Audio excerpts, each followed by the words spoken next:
Ողջույն սիրելի ընկերներ, այս հոլովակում ձեզ համար կներկայացնեմ 2025 թվականի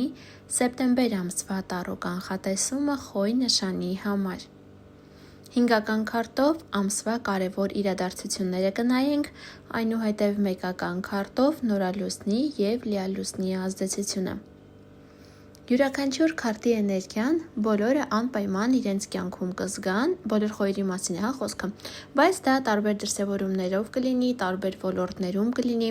քանի որ այս տարրո կանխատեսումը ընդհանուր բնույթ ունի։ Եթե ձեզ անհրաժեշտ է անհատական տարրո կանխատեսում, անհատական հորոսկոպ, ծննդյան քարտեզի վերլուծություն, կարող եք ինձ գրել Instagram-յան էջում անձնական նամակով։ Այսպիսով անցնենք մեր կանխատեսմանը։ Սեպտեմբեր ամիսը ձեզ համար կսկսվի ինչ-որ գայթակղություններով, այնպես որ զգույշ եղեք սիրելի ընկերներ, հնարավոր է ինչ-որ բացասական սովորություններ ձեռք բերեք, հնարավոր է գերազանցեք արագությունը, օրինակ մեքենայի, իրավիճակներ գուցե ստեղծվեն, ձեզ հրահրեն, որպեսզի դու գնաք վիճաբանության, մի տրվեք այդ գայթակղություններին, ազարտային խաղերով մի տարվեք, չափավոր սնվեք, ձեր սննդակարգից մի շեղվեք, ովքեր օրինակ դիետային պահում հնարավոր է ինչ-որ առիթներ ստեղծվի, որ փորձեք շեղվել ձեր դիետայից, բայց իհարկե դա ցանկալի չէ, լավ է որ կարողանաք ձեզ զսպել։ Նման ինչ-որ հարցեր կարող են լինել, այնպես որ զգույշ եղեք սիրելի ընկերներ։ Այնուհետև ինչ-որ հարցեր կարող են լինել պայմանավորված առողջության հետ, գուցե գնաք զննման, այնպես որ հատկապես նախորդ քարտը մեզ ասում է, որ պետք է զգույշ լինենք եւ չտրվենք գայթակղություններին, մեզ լավ նայենք, գուցե օրինակ անգամ թեթև կենցաղային մակարդակով եթե նայենք, գուցե թվա թե դրսում շոկ է, բարակ հագնվենք, բայց մրսենք, այնպես որ մի խաբնվեք, մի տրվեք գայթակղություններին, քանի որ հնարավոր է առողջական խնդիրների հայտ գային։ Այս քարտը կարող է խոսել նաև անալիզներ հանձնելու մասին, վերահանձնելու մասին։ Գուցե ինչ-որ թեմա լինի, որի մեջ խորանաք, ավելի խորացնեք ձեր գիտելիքները կամ ինչ-որ բան ուսումնասիրեք։ Ինչ-որ բան ձեզ կօգնի ամսվա կեսին, ինչ-որ մեկային նա կարող է լինել, կամ դուք ինքներդ կդառնաք ավելի խիզախ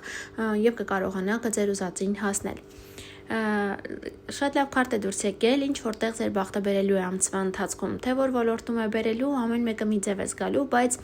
ինչ-որ բան ձեր ուզածով կգնա, ինչ-որ բան ի օգուտ ձեզ կլինի, վերջին պահին ամեն ինչ այնպես կշրջվի ի օգուտ ձեզ, որ ինքներդ կզարմանաք։ Հնարավոր է նաև այստեղ ազարտային խաղում օրինակ հաղթանակ ունենաք, լատարեի ովքեր խաղում են, այնտեղ գուցե հաղթանակ լինի։ Մի խոսքով ձեր բախտը ինչ-որ առումով բերելու է։ Եթե ոչ այդ տեսանկյունից, ապա հնարավոր է նաև այս քարտի ազդեցության ներքո ճանապարհ գնաք կամ տրանսպորտային միջոց ձեռք բերեք։ Եվ ինչ-որ հանդիպում կունենաք ամսվա ընթացքում, կարող է լինել մեկի մոտ այն որպես հանդիպում, սիրային եւ ոչ, կամ կարող է լինել համագործակցություն, ինչ-որ պայմանագրի ստորագրում եւ այլն, նման ինչ-որ հարցեր կարող են լինել։ Այժմ նորալուսնի և լիալուսնի հետ կապված առաջինը կլինի լիալուսին սեպտեմբերի 7-ին, մի 2 օր առաջ, 2 շաբաթ հետո իր ազդեցությունը կունենա։ Այս ժամանակահատվածում սիրելի ընկերներ, ինչ-որ բան կպարծվի ձեր կյանքում, քանի որ 12-րդ տանն է լինելու ձեր լիալուսինը, իսկ դա ամենության տունն է, այստեղ հիվանդանոցներն են եւս պատկանում, առողջական հարցերը։ Կարծես ոմանք գուցե գնան հիվանդանոց ինչ-որ բժշկի զննման նպատակով, ոմանք գուցե ճանապարհ գնան օրինակ ինչ-որ առողջարան կամ հանգստի, դա հանգստը եւս 12-րդ տանն է պատկանում, կամ ձեզ մոտ կհաջողվի ինչ-որ բան թողնել անցյալում եւ առաջ շարժվել։ Այժմ նորալուսնի հետ կապված, նորալուսինը լինելու է սեպտեմբերի 21-ին, 2 օր առաջ, 2 շաբաթ հետո իր ազդեցությունն է ունենալու, այստեղ շատերին կբերի նորալուսինը ճանապարհ,